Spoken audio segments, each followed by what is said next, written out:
Հարգելի գործընկերներ, սիրելի ժողովուրդ, ես հարկ եմ համարում նորից խոսել ռադիկալացման մասին, որովհետև ես կարծում եմ դա շատ կարևոր է եւ դա շատ կարևոր է մեր հանրության համար։ Նախ ես ուզում եմ ներողություն խնդրել մեր ժողովրդից, որ իրանք ըստ երևույթին արդեն 10 օր է, 10 օրից կեսը լսում են խոսակցություններ մարդկանց մասին, բայց ուզում եմ նաև բացատրել ինչի է այդպես, որովհետև մենք քննարկում ենք մարդկանց, այսինքն մենք ընտրում ենք տեխնացուների, սկզբից ինձ, հետո պարոն Կոնջրանին, Ալեքսանյանին, Վարդևանյանին, հետո հանձնաժողովի նախագահին, այսինքն ի բնե ես քննարկումը մարդկանց մասին է, բայց սիրելի ժողովուրդ, զինվեք համբերությամբ քիչ մնաց։ Նաև պետք է համաձայնեմ պարոն Կարապետյանն էր կարծեմ իր հարցազրույցներից մեկում ասել էր, որ մեր քաղաքական ուժերի մեջ մեծ անջրպետը մի քիչ բարդ է փոխհարաբերվել այս դահլիճում, միանշանակ այդպես է։ Բայց ես ուզում եմ խոսել նրա մասին, թե ինչպես է էլի ընդհանրապես ատելության խոսքը ինքը տարածվում ու ռադիկալիզացիան ոնց է սենց պրոգրես ապրում։ Տեսեք, հարգելի գործընկերներ, մեր լրագրողները սիրելի, անշլագ է, այս մեր օթյակներում այսօր անշլագ է, գիտեք ինչի է անշլագ, գիտեք ինչ են բոլոր լրագրողները եկել, հատուկ կանգնել կամերաներով, բաներով, որովհետև սիրելի բարեկամներ, նրանք սպասում են,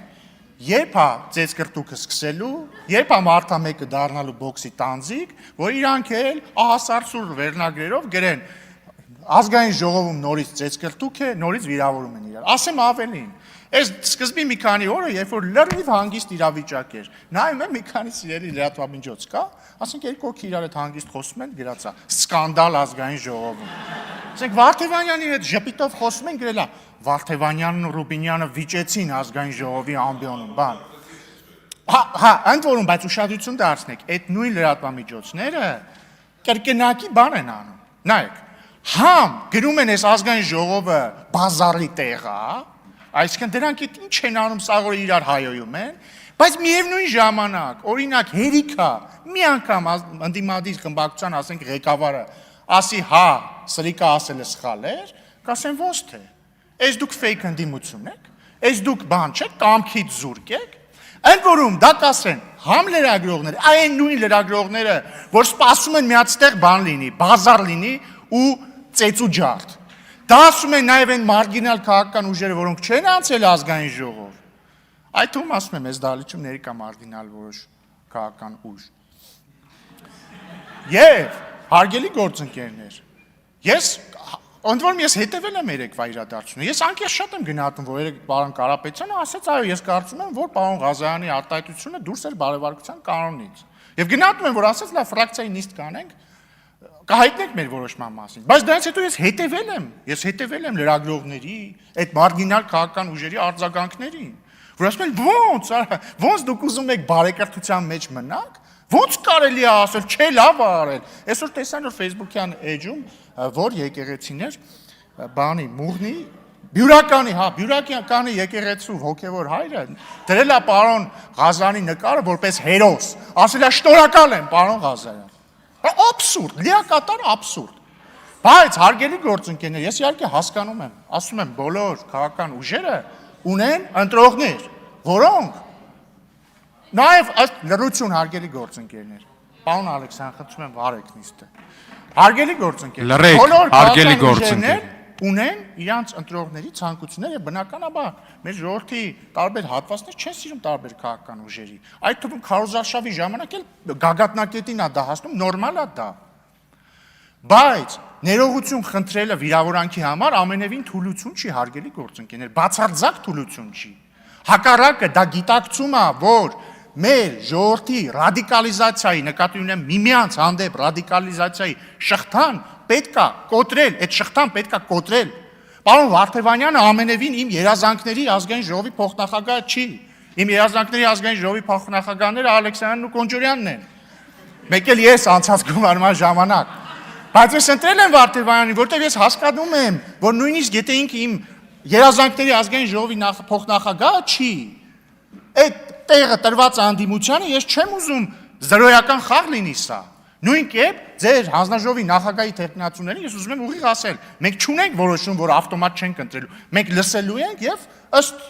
մեր տպավորությունների կկայացնենք որոշում։ Հիմա նույն ձև, ճիշտ անհամեմատելի բաներ եմ ասում, ստեղ մենք ընդհանրապես ԱԺ փոխնախագահ ենք ընտրել, դուք մեզ վիրավորել եք։ որևէ թուլություն չկա ասելու մեջ, Ժորժ ջան, կներեք։ Վերջ, այդքան բան, դա ձեզ չի դարձնում, չգիտեմ, կեղծ ընդդիմություն, դա ձեզ չի դարձնում բան, կամքից զուր քաղաքական ուժ, հակառակը դա ցույց է տալիս ձեր կամքը, որը ընդ որում եթե կա մի կամքի արտահայտում, որը մենք կարող ենք կիսել, դա ռադիկալիզացիայի շղթան կոտրելն է։ Մենք դի մարդկանց ցույց տանք, որ նորմալ չի իրար ատելը։ Պարոն Վարդևյանը խոսում է ատելությունից։ Պարոն Վարդևյան, իրականում եթե կա մարդ ում ամենահեշտն է այդտեղ ատել, դա այն սուբյեկտն է, որ այնտեղ նստած է։ Ինքը ասում եմ անձամբ ինձ, գիտեք ինչքան է վիրավորել այս տարիների ընթացքում։ Ինձ, իմ ընտանիքի անդամներին, իմ ծնողներին, իմ կնոջը, գիտեք ինչքան է վիրավորել։ Բայց կրկին ես գիտակցում եմ, որ սա իմ ու իր մասին չի, չէ՞։ Հա կարող է մի 10 տարի առաջ ես պաշտոնյա չլինեի, ավելի հակված լինեի այլ կերպ վարվել, բայց ես հասկանում եմ, որ լավ, դա իմ մասին չի, մենք պետքա սա քուչա չի, սա բազար չի, սա պատերազմ չի, ինքը ամեն դեպքում հայ է, գուցե դաստիարակության պակաս ունեցող հայ է, բայց ինքը հայ է, ես չեմ ուզում իրան ատեմ։ Ձեզ էլ բացարձակ չեմ ատում, ձեզնից ոչ մեկին ես չեմ ատում, մենք ձեզ չենք ատում։ Բայց մի արեք այդպես, որ այս ամեն ինչը դառնա զրոյական խաղ։ Մենք ընդամենը ձեզ ցույց տվեցինք այս վերջին մի քանի ելույթներով։ Թե ինչպեսի տհաճ բան է, երբ որ մեկին անվանում են սրիկա։ Եթե դու դա գիտակցում եք եւ այս տրամաբանությունը կիսում եք, խնդրում եմ անդրադարձեք եւ եկեք փակենք այս թեման։ Որոշումը ձերն է։ Ինչ վերաբերում է տնտեսական ցուցանիշներին, հարգելի գործընկերներ, դե եկեք խոսենք թվերով։ 2018 թվականին մենք եկել ենք իշխանության եւ տարեկան միջինը ապահովել ենք, եթե չեմ սխալվում, 7.5% տնտեսական աճ, 7.5%։ 300,000 հավելյալ աշխատատեղ ենք ստեղծել այս ընթացքում։ Ուժեղ Հայաստան կուսակցությունը, երբ որ քարոզարշավի ժամանակ ասում էր մենք ստեղծելու ենք 300,000 աշխատատեղ, մենք այդ 300,000 աշխատատեղը արդեն ստեղծել ենք։ Ընդ որում Ուժեղ Հայաստանը, որի անդամների մի մասը նախկորդ իշխանության ներկայացուցիչներն ունեցել են այդ հնարավորությունը ստեղծել 300,000 աշխատատեղ, բայց չեն ստեղծել։ Մենք ստեղծել ենք։ Եվ սա փաստ է։ Եվ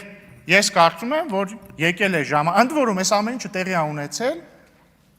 չընդհատվող կրիզիսների ժամանակ, կովիդ, պատերազմ, ներքաղաքական լարվածություն, էլի ռազմական բախումներ եւ այսպես շարունակ։ Եվ մեր ժողովուրդը պետք է իմանա, որ եկել է խաղաղ վիճակում ապրելու եւ տնտեսական բարգավաճման ժամանակը։ Մենք չափից երկար ենք արնահոսել, մտահոգվել, եղել հակամարտության մեջ, եկել է ապրելու ժամանակը։ Իհարկե կան ուժեր, որ ուրախ չեն, ասում են ովքեր են հայերը, որ նորմալ ապրեն ընդհանրապես, հանգիստ ապրեն։ Չէ, իրանք պետք է լինեն, ասենք, սեփ եւ պետք է տառապեն եւ արնահոսեն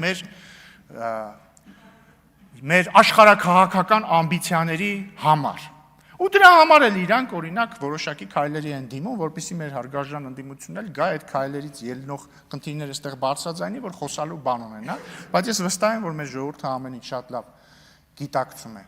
Այսքանը, հարգելի գործընկերներ, ես հուսով եմ, որ մեզ կհաջողվի մեր սահմանած բարեվարկության բարձր շեմի շրջանակներում հանգուցակ լուծել այս իրավիճակը, չնայած ցածր շեմի պայմաններում էլ կհանգուցալուծենք, բայց ավելի լավ է բարձր շեմի պայմաններում հանգուցալուծենք, եւ ես առաջարկում եմ այսօր տխրեցնել մեր սիրելի լրագրողներին եւ նրանց ընդհանրապես նյութ չտալ, չնայած իրենք ձևը կգտնեն մի վերնագիր հիմա կգրեմ։ Սիրելի լրագրողներ, սիրում եմ ձեզ։